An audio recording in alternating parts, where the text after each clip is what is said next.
So guys next point हमारा अभी हम लोग सीखने वाले हैं डेटा के अंदर कंसोलिडेट करके एक फीचर है। कंसोलिडेट वर्ड का मीनिंग ही होता है 2 या 3 रिपोर्ट्स को मर्ज करना। अब यहाँ पे हमारे पास मार्कशीट अवेलेबल है, तो मैं सबसे पहला एग्जाम्पल और सबसे ईजी एग्जाम्पल आपको यहाँ पे सिखा रहा हूँ। अब इस मार्कशीट में मुझे ये सब का टोटल एक साथ चाहिए, तो एक हमारे पास ऑप्शन होता है जो पहले लोग करते थे भाई, यहाँ पे B2 plus C2 plus D2 answer आ गया। फिर आया shortcut all plus equal to sum किया और सारा टोटल एक साथ, फिर कॉपी पेस्ट और डन। एक तो ये मतलब 2 तरीके हो गए प्लस करने के। अब एक और तरीका आपको मैं बताता हूँ, कंसोलिडेट। मैंने कर्सर रखा है टोटल में, अब यहाँ पे हम जाते हैं कंसोलिडेट के अंदर। कंसोलिडेट में क्या फॉर्मूला यूज़ करना है यहाँ पे आंसर लाने के लिए, तो मुझे सम का फॉर्मूला यूज़ करना है। रेफरेंस मतलब किस चीज़ का टोटल करना है, तो मुझे ये सब का टोटल चाहिए। ये सब का टोटल ऐड कर दिया, मतलब मैंने इंग्लिश के सारे मार्क्स सेलेक्ट किए और ऐड कर दिए। सो गाइज अभी यहाँ पे मैंने हिंदी के भी मार्क्स सेलेक्ट किए, ऐड बटन पे क्लिक किया, मराठी के मार्क्स सेलेक्ट किए, ऐड बटन पे क्लिक किया।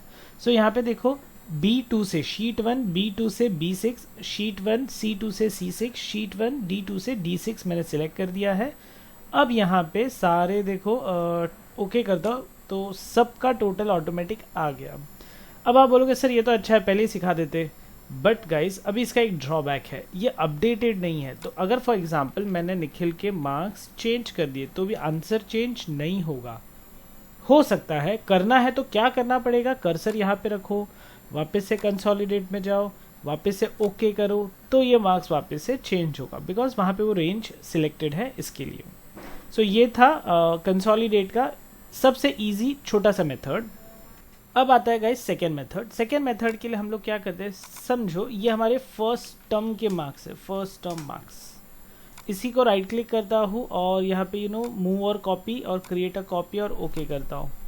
अब गाइस ये हमारे हैं सेकेंड टर्म के मार्क्स। फिर इसी को राइट क्लिक करता हूँ, मूव और कॉपी और यहाँ पे create a copy, okay. So guys ये है थर्ड टर्म के मार्क्स, एंटर। और एक और मुझे है ना annual, sorry not rename but viewer copy, create a copy, okay. और ये मेरा है एनुअल, समझिए। अच्छा, इसको रीऑर्डरिंग कर देते, ये यहाँ पे आएगा, ये यहाँ पे आएगा, ये यहाँ पे आएगा। तो फर्स्ट टर्म सेकेंड टर्म के अंदर मार्क्स ही चेंज नहीं किए, तो चलो मार्क्स चेंज कर देते हैं।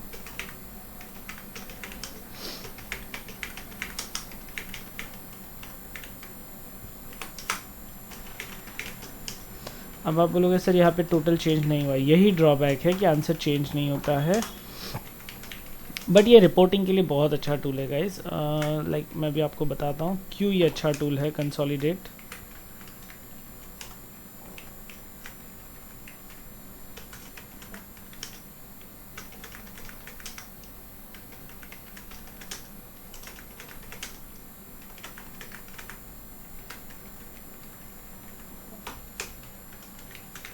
सबके टोटल कर दिए। एनुअल में कुछ नहीं रखूँगा, मुझे कुछ नहीं चाहिए। अब गाइस सभी को पता है कि फर्स्ट टर्म, सेकेंड टर्म और थर्ड टर्म का टोटल करके एनुअल में मुझे यहाँ पे डालना है। तो कैसे करूँगा, तो मेरे पास ऑप्शन है सबसे पहले तो व्यू। पहले तो मुझे चारों शीट एक साथ देखनी है, तो वो प्रॉब्लम सॉल्व करते हैं हम लोग। व्यू में जाते, न्यू विंडो पे एक पे क्लिक करता हूँ, एक कॉपी यहाँ पे बुक 1.1, बुक 2 का 1.2, वापस व्यू, वापस से new window, again full screen, 3 copy, वापस से व्यू, वापस से न्यू विंडो, एंड ये 4 कॉपीज़ आ गई। अब यहाँ पे व्यू में जाते हैं और अरेंज ऑल पे क्लिक करते हैं, टाइल्स एंड ओके।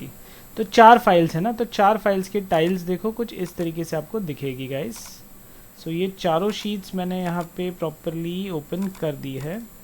अब एक और चीज़ करनी है, फर्स्ट बुक में यहाँ पे फर्स्ट टर्म कर्सर रखा, सेकेंड बुक में यहाँ पे सेकेंड टर्म कर्सर रखा, थर्ड बुक में थर्ड टर्म सेकेंड पे कर्सर रखा है, और एनुअल में यहाँ पे कर्सर रखा है।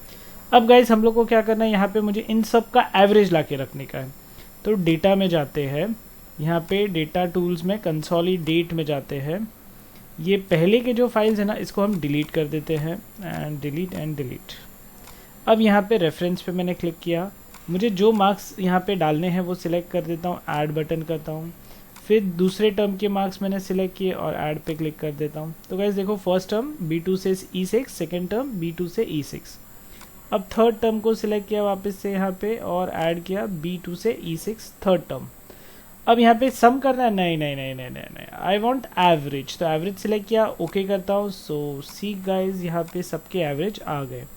अब इसको क्लोज करता हूँ बाकी शीट्स को, तो ये देखो बाकी शीट्स मेरी क्लोज हो चुकी है एंड सबके टोटल यहाँ पे आ गए। अब गाइज कभी भी आपको यहाँ पे अगर टोटल चेंज करने की ज़रूरत है तो कर्सर रखो, डेटा में जाओ, कंसोलिडेट में जाओ और सिर्फ एवरेज के बदले सम चाहिए और ओके कर दो।